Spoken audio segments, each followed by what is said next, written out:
कृषि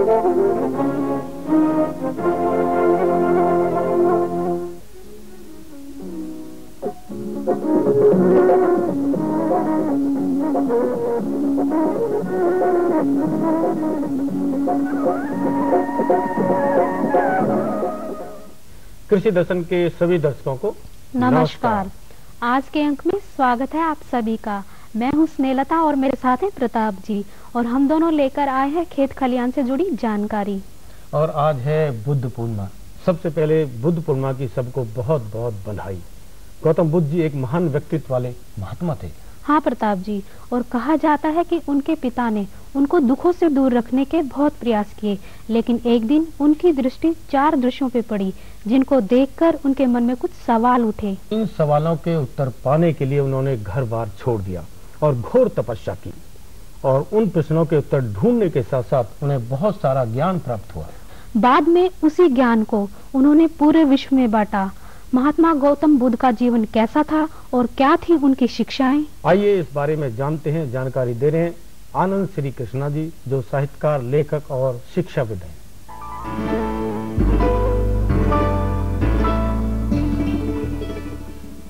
सभी दर्शकों को बुद्ध पूर्णिमा की हार्दिक बधाइयाँ।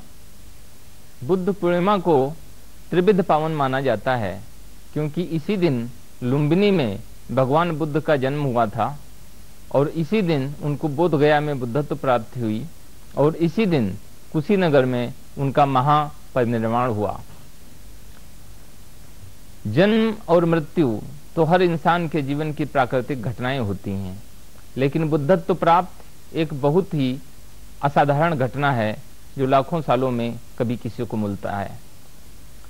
बुद्धत्व प्राप्त करने के बाद में भगवान बुद्ध करुणा सागर कहलाए, क्योंकि जब किसी को बुद्धत्व प्राप्त होता है तो अनंत करुणा, अनंत मुदिता, अनंत मैत्री से भर उठता है।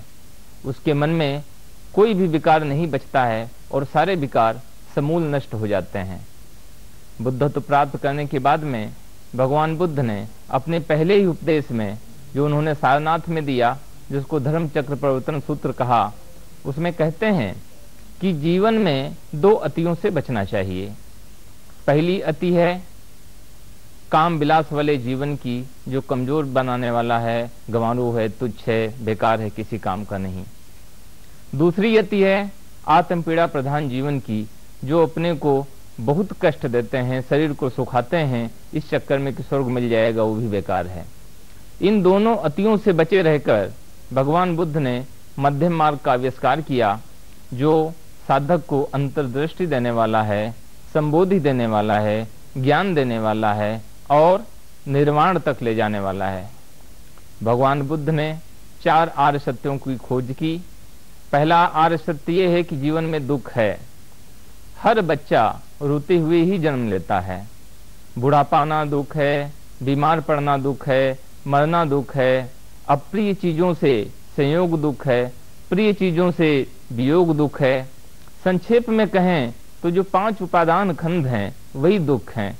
इसी वजह से पाली में कहते हैं संकितेन 5 उपादान खंडा दुखा। भगवान बुद्ध ने कहा कि दूसरा आर्य सत्य है कि इसका कारण है। तृष्णा के कारण दुख पैदा होता है, जिससे इस और उस जन्म के प्रति लगाव होता है। तीसरा आर्य सत्य है कि इस दुख को जड़ से समाप्त किया जा सकता है।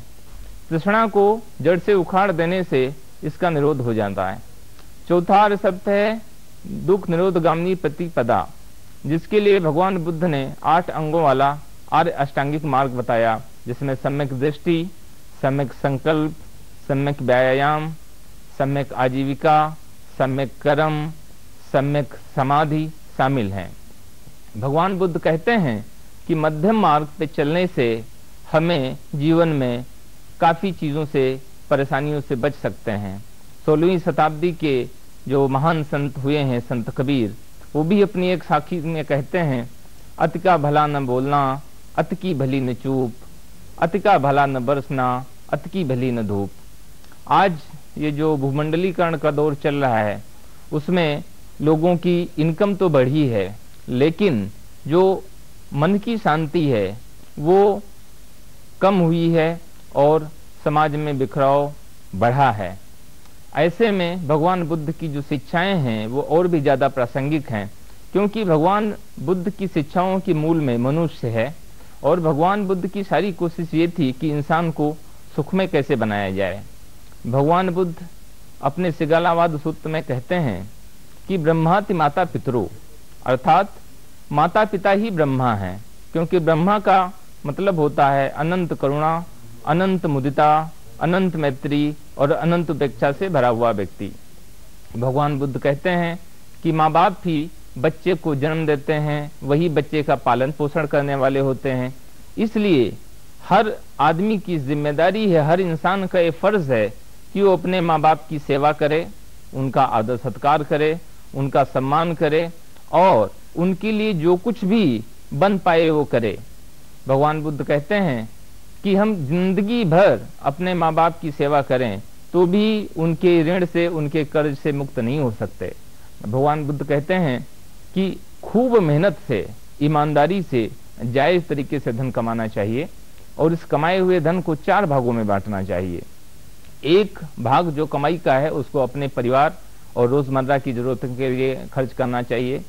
धन का 2 भाग अपने व्यापार धंधे बढ़ाने में लगाना चाहिए और चौथा भाग गरीबों में बांटना चाहिए, रिश्तेदारों मित्रों में बांटना चाहिए और कुछ भाग आड़े वक्त के लिए बचा के रखना चाहिए। भगवान बुद्ध किसानों के प्रति हमेशा सजग रहते थे।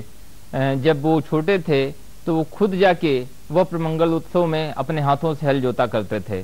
वो राजा प्रसेनजित को उपदेश देते हैं कि किसानों की दशा सुधारो, उनको सस्ते दरों पे ऋण उपलब्ध कराओ, सस्ते दरों पे खाद और उर्वरक उनको दो, अच्छे उन्नत किस्म के बीज उपलब्ध कराओ और उनकी उपज का सही मूल्य दो। अगर किसान खुशी होगा तो फिर और जो बाकी जिन्स हैं, जो चीज़ें हैं, उनकी मांग बढ़ेगी, अर्थव्यवस्था में सुधार आएगा और जब अर्थव्यवस्था में सुधार आएगा तो गरीबी और बेरोजगारी कम होगी और देश की इनकम बढ़ेगी और देश खुशहाल बनेगा।